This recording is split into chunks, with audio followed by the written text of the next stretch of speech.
ils n'ont plus de vin. Jésus, étonné, répond à sa mère, « Femme, qu'y a-t-il entre toi et moi? Mon heure n'est pas encore venue. » C'est des réponses de Jésus et ce que Marie lui a dit. Ça n'a rien, c'est ce qu'on appelle même hors sujet. Donc nous comprenons que Jésus est littéralement dans une pensée prophétique. Donc l'acte que Marie pose est prophétique, est inspiré par le Saint-Esprit. Voilà pourquoi il l'appelle femme. Non et non mère. Parce que la femme dont on parle, c'est celle de Genèse.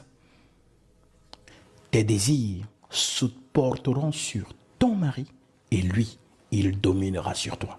Voilà pourquoi je l'ai toujours dit et ça choque les gens. La relation de Jésus et de Marie n'a jamais été une relation de mère et de fils. La relation de Marie et de Jésus, c'est une relation d'époux et d'épouse. À ce moment-là, oui, nous pouvons interpréter Marie comme étant justement l'Église, puisque en ce temps-là, ce n'est pas encore acté, l'Esprit Saint n'est pas encore descendu, il n'y a pas encore le jour de la Pentecôte. Nous sommes encore dans la loi des psaumes et des prophètes qui se réalisent en Jésus.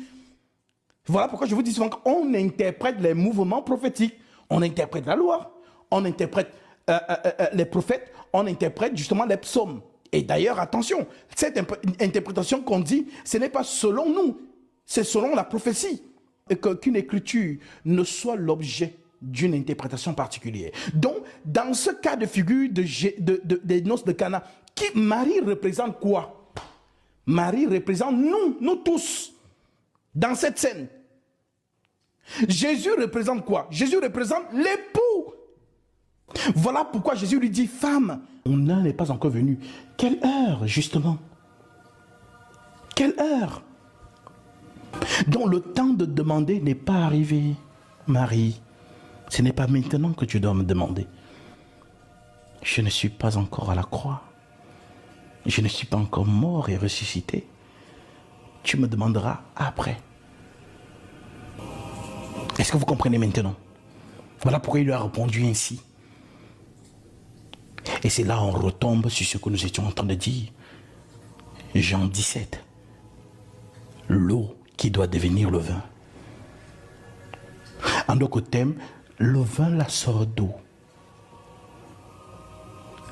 C'est Jésus. Et les jarres ou encore des vases d'argile, ce sont des hommes qui, les apôtres,